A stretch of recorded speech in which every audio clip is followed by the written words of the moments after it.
Hi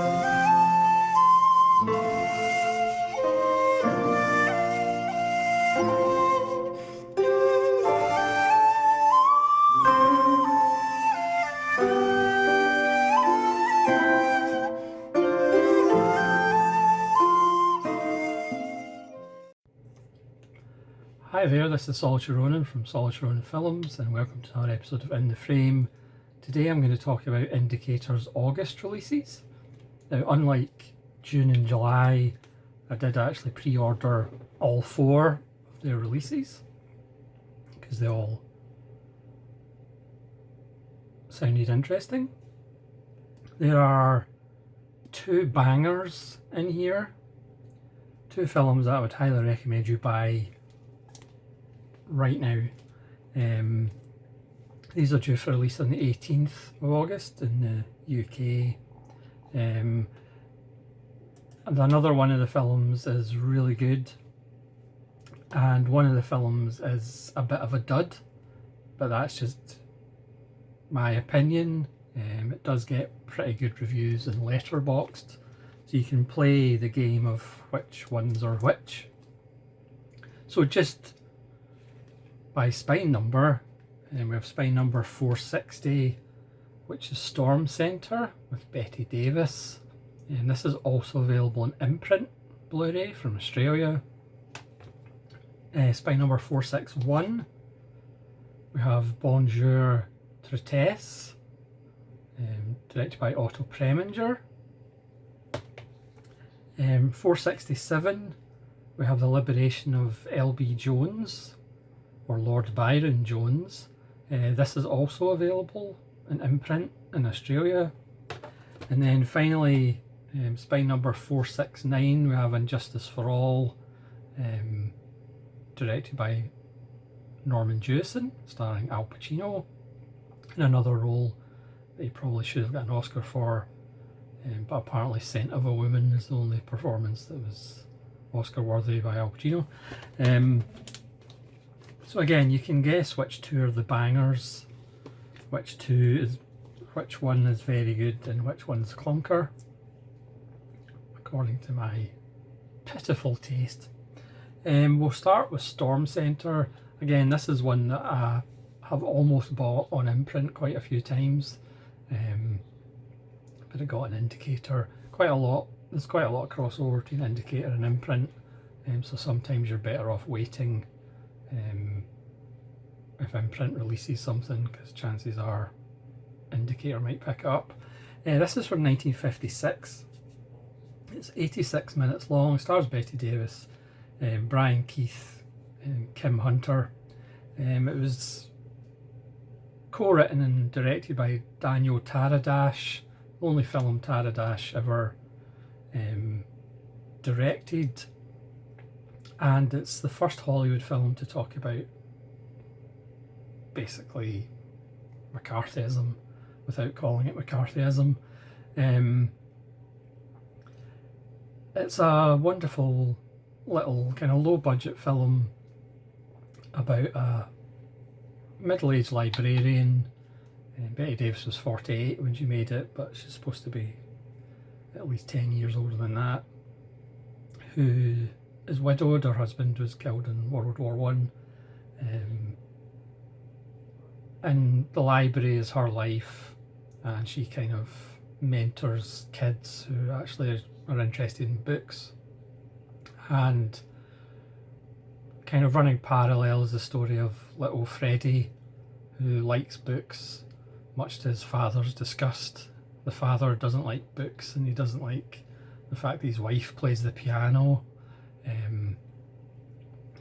Not that he's the voice of America or anything. And again, it's another little small town gone horribly wrong, because the council is up for election and they want Bette Davis to remove a book from the library. Where have we heard that before? I mean, it's so depressing, the fact that this is 1956 and we haven't moved on. So the book is The Communist Dream. Now, it's made very clear, Bette Davis's character, says she hates communism, she's not a communist. You know, she had some member groups in the past, but she is definitely not a communist and doesn't like communism, so it's not as if it's a pro-communist film. There's no ambiguity about that.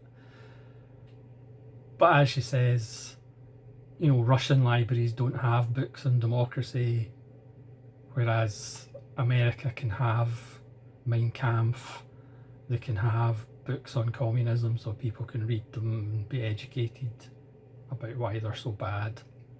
Also, the council disagrees. She's got like an old friend in the council, but he votes against her as well. And Brian Keith is very politically driven. He's obviously young and he wants to move up in the political climate, so he wants rid of the book, and they kind of bribe her with, you know, she's had this dream of having a children's wing, and they kind of bribe her by saying, oh yeah, we'll get a children's wing, just remove this wafer thin book, just one little book. But again, as Betty Davis says, well, it'll turn into 2 little books and then 3 little books. But needless to say, she stands her ground, she gets fired.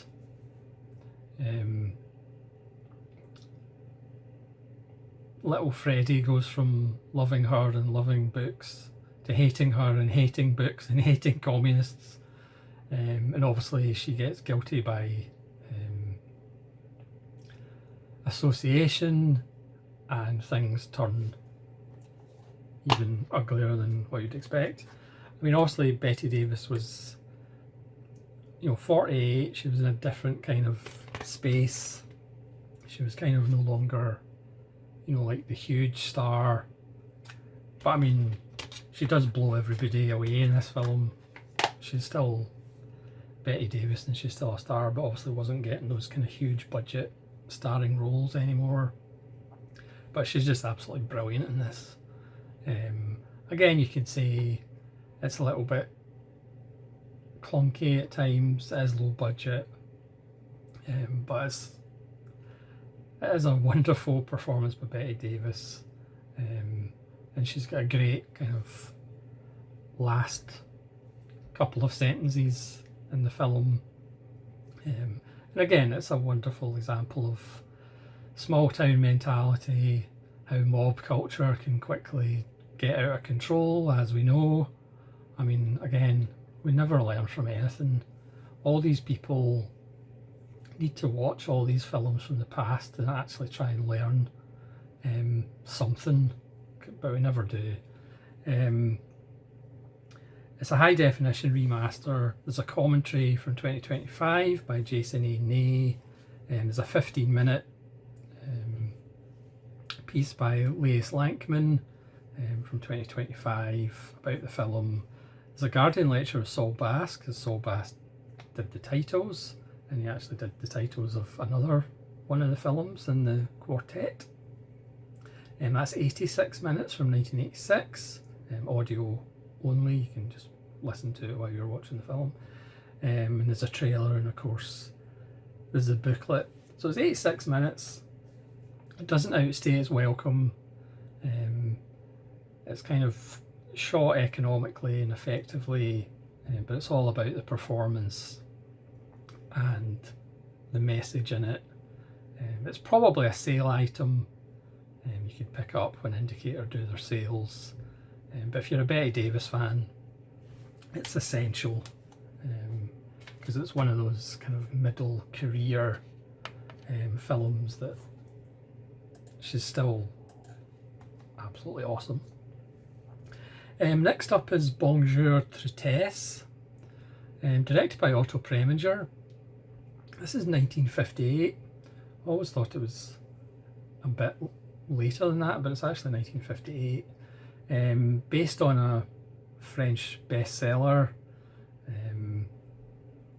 starring Deborah Kerr, David Niven, an 18-year-old Jean Seberg. And it's a bit of a potboiler. Spoiler alert, this is the clunker for me. I was really looking forward to watching it. you know, Niven and Deborah Kerr, Gene Seberg, Otto Preminger, but for me it just doesn't work. But as I said, there's really high ratings in Letterboxd, so it might be your kind of thing. Definitely a sale item for me, and I might actually move on from it as well, because I can't imagine watching it again despite how much I love Deborah Kerr. This is a story of David Niven and Gene Seberg, who's a father-daughter. He's a writer, and they're basically just rich layabouts, apart from obviously writing. And they're on the Riviera, just bumming about, living in this gorgeous house with David Niven's girlfriend, and then Deborah Kerr, his old flame, turns up and kind of disrupts things. And it's basically about the three of them, plus the girlfriend, plus John Seberg's boyfriend who turns up, and there's little plans and counter plans. Again, it's one of those films about relationships that I find fairly tedious. It does have a good ending. The film is kind of told in flashback. The opening scenes are not in black and white, they're kind of sepia, and Seberg she's just drifting through life, and she's recounting kind of how she got there, but she's basically a spoiled little brat who's never had to work for anything, and obviously because we're good looks, continues not to really work for anything. It's hard to feel sympathetic for any of them, to be honest. But the film looks really nice. Obviously the cast is wonderful, but again, for me, the subject matter is just not that interesting. It's kind of a weird film for Otto Preminger, I think, but sometimes he would go kind of all over the place. So this is a 4K restoration, so it does look really good. And obviously, as I said, you get the booklet, reversible artwork.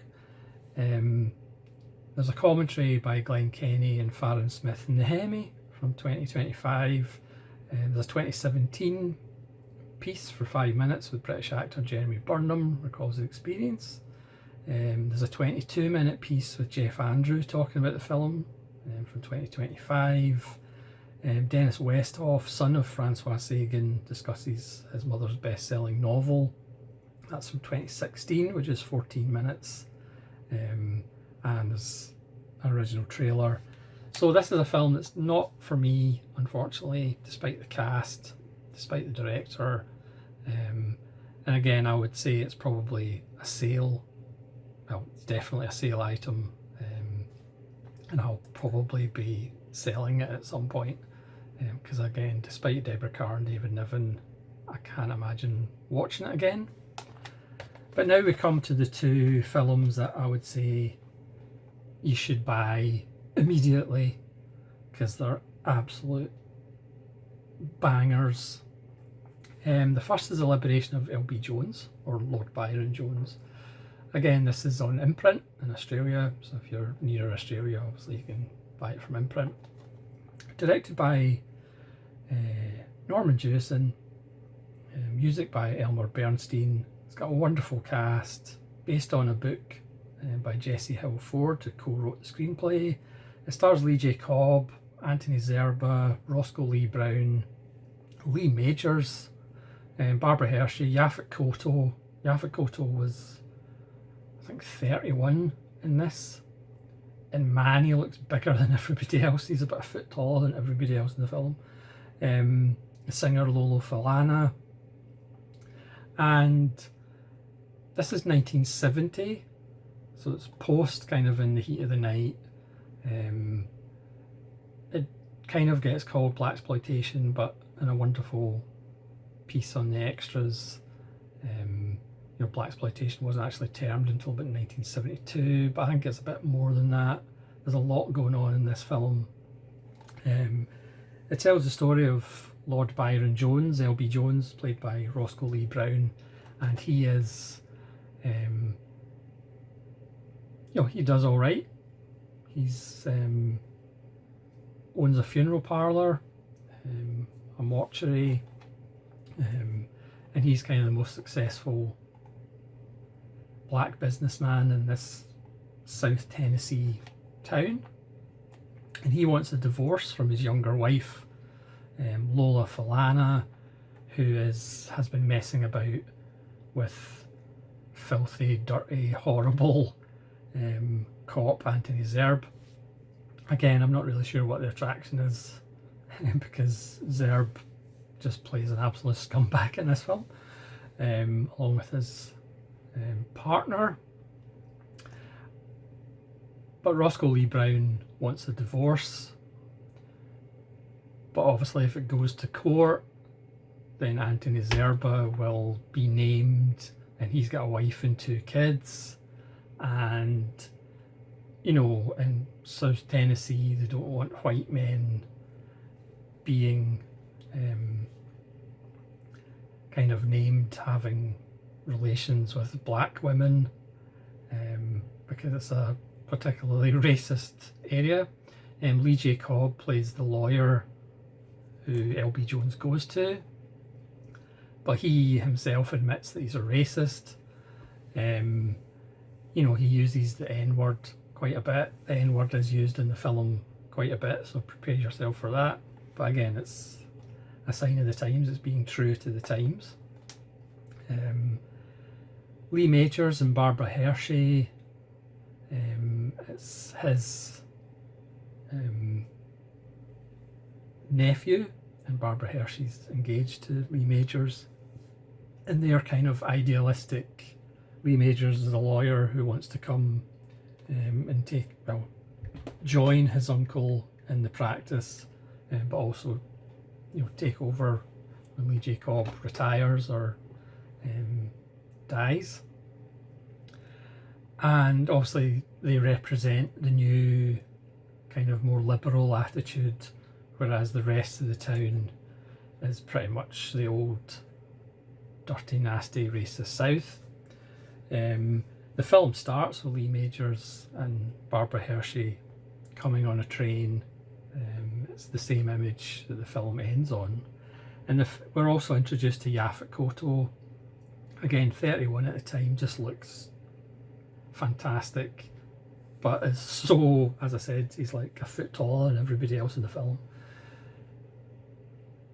And he's the classic stranger, comes into town, he's carrying a gun, and he's slowly introduced as this guy who used to live there, was almost killed by one of the police, and he's back to take revenge. So we have that thread going on as well. The film has sexual violence, it has bad language. Well, bad language as in the N-word gets thrown about quite a lot. This was William Wyler's last film. I should have said it was directed by William Wyler. Also did The Collector, which is more kind of contemporary film as well. Originally Henry Fonda was going to play the Lee J. Cobb character. I can't imagine Henry Fonda saying the N-word. For some reason, the N-word coming out of Lee J. Cobb's mouth is more apt. I don't know why. That's nothing against Lee J. Cobb.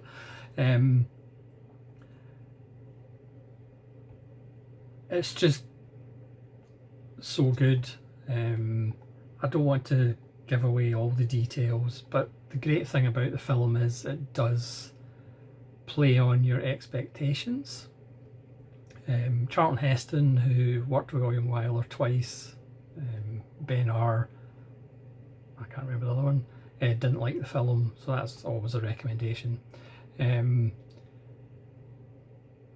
Unlike Guess Who's Coming to Dinner, or other kind of films about race relations at the time that kind of had perhaps a hopeful message, because again, 1970, 55 years later, where are we? We're still in pretty much the same position. Not much has changed that much.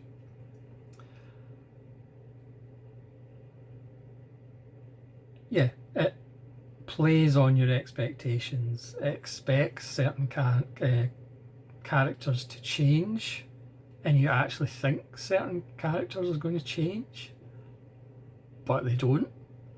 Characters that you think are irredeemable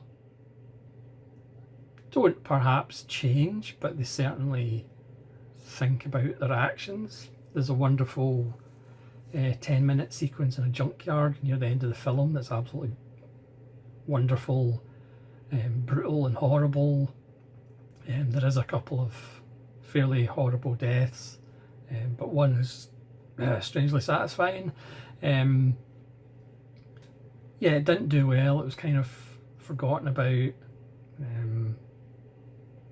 As somebody says in the extras, you know, if it had been released a couple of years later, it probably got more attention. This came out the same year as Cotton Comes to Harlem, which is one of my favourite films of all time. But yeah, this is absolutely brilliant. Again, you expect Lee Majors and Barbara Hershey as the young liberal future to do something about the situation as well. But whether they do or not, you'll have to watch the film. Yeah, it's certainly not predictable. It certainly kind of sets you up to think that certain things are going to happen, but they don't necessarily happen the way you think they will. This was Yaphet Kotto's 5th film, and you can tell that he's just an absolute star. You know, obviously when he gets intense, not many people get more intense than Yaphet Kotto, but again, he's got that great smile as well. You know, there's things like, you know, the police gleefully show off their cattle prod that they use to get confessions out of people. You know, this isn't, it's not a everything's going to be all right in the end.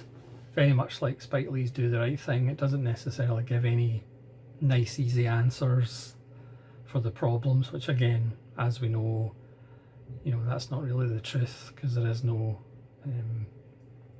easy answer. This is just wonderful for a film.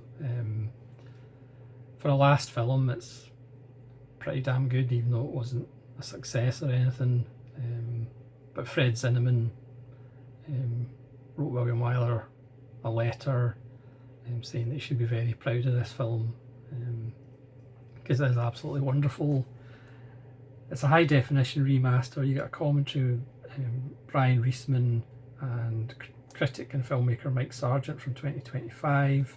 There's an absolutely excellent 24-minute piece on the film by Neil Sinyard, who of course does excellent work, especially with Billy Wilder stuff, and I'm sure he did a piece on The Collector, which is also an indicator. Southern Injustice, Josiah Howard, author of Blaxploitation Cinema, discusses the film, which is excellent as well. That's 26 minutes long, and there's an isolated music and effects track, and obviously you get the booklet. It's just an absolutely fantastic film. It's a film that I'm certainly going to go back to, and for Yaphet Kotto fans, it's an absolute must. So I would highly recommend The Liberation of L.B. Jones, and I would also highly recommend And Justice for All with Al Pacino. This is 1979, so it's 6 years after Network, and this is basically Network for the justice system. But it's quite interesting. You know, Al Pacino in 79, it was right before he did Cruising with William Friedkin, and before Author. He'd done Bobby Deerfield in 77, so his career was kind of in a little patch, but this one's fantastic. He should have got the Oscar for his performance as a lawyer, defense lawyer, who cares too much, but everything that he's involved with in these 2 hours just seems to fall apart. Great support by Jack Warden as a judge who's possibly insane. John Forsyth plays a scumbag of a judge. And Lee Strasberg, the old acting coach, plays Pacino's grandfather, which, to be fair, I think they could have made the film without those scenes. Christine Latty plays somebody who's on almost a kind of McCarthy panel for lawyers, who's having relations with Pacino, so they kind of have arguments about ethics and things like that. What's interesting is it's set in Baltimore. It was co-written by Barry Levinson and his wife at the time, Valerie Curtin. So it has that Baltimore Barry Levinson element. It is very funny in a dark way. There's also some very dark things in it. You know, people die,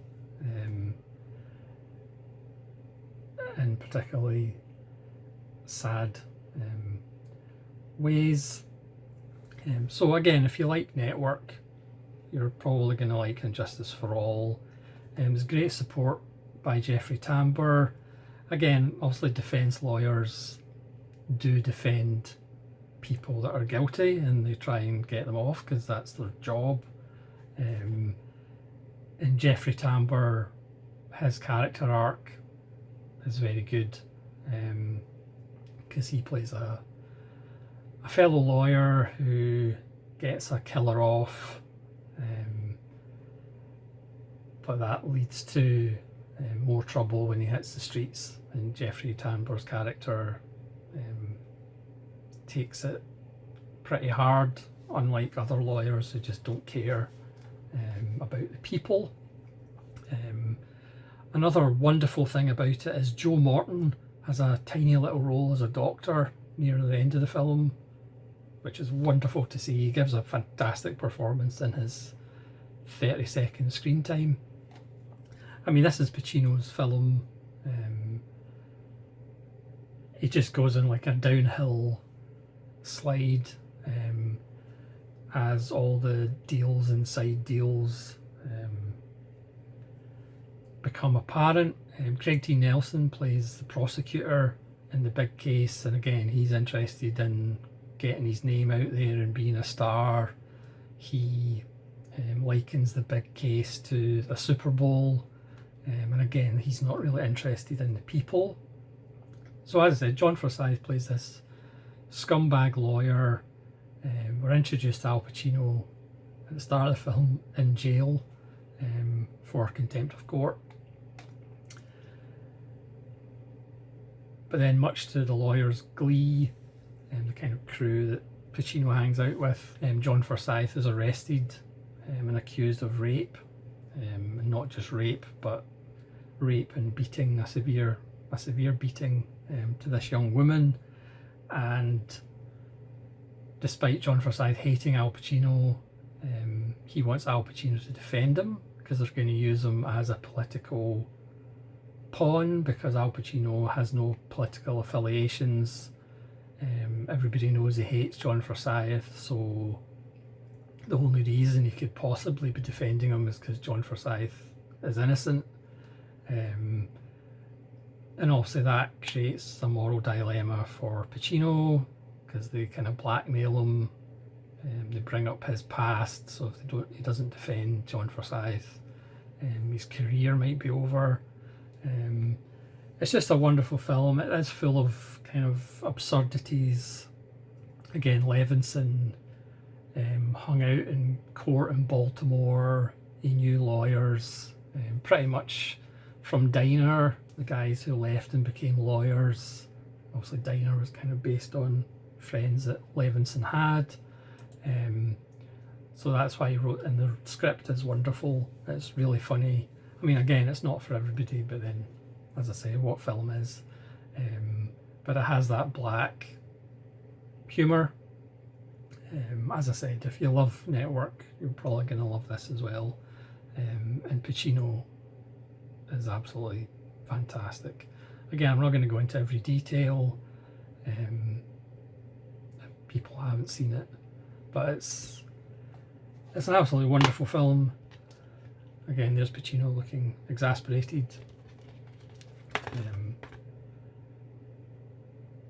And there's Norman Jewison and Pacino. So this is a high definition remaster, but it looks really good. There's a commentary with Jewison in 2001, because Jewison only died in 2024, I believe.